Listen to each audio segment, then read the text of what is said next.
takže byť a či nebyť. A povedz, ale ešte predtým, než odpovieš, sám seba sa spýtaj.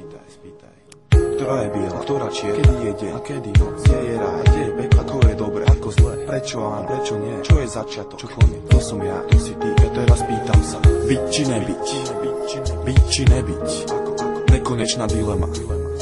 Presne tá, ktorá je tu odjak živá, prežíva aj naďalej v nás nájsť dôkaz. Sa raz za čas objaví hlas, ktorý zahalí ťa otázkou. A to je sieť z tvojej cesty späť nie. Ty preto odpovedáš a podľa odpovede dostávaš karty a hráš. Smer si vyberáš, pričom priama a široká je cesta. Končiaca peklom a úzka a kľúkatá je tá, ktorá smeruje za svetlom. No a keďže ani minca nepadá na hranu, preto aj ty musí zvoliť svoju stranu, len tebou vytvorenú a tiež tebou zastávanú. Pretože každý z nás sám si je tu súdu zdrojcom, života tvorcom a myšlienok vládcom.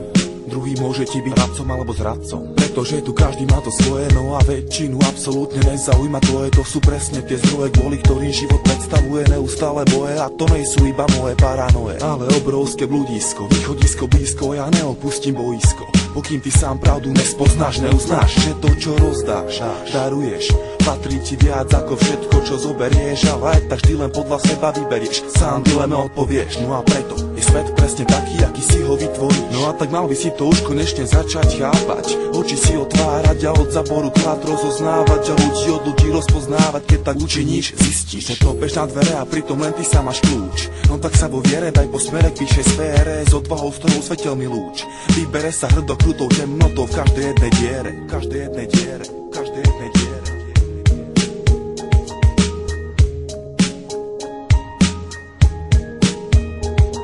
Ľudská myseľ ako to miesto nekonečných súbojov, opačných pólov, protikladov. Niekedy pod nadvládou kladov, ale pravdou je častá. Nadradenou záporu človek ale dostal ten dar. Aj ty si dostal ten dar.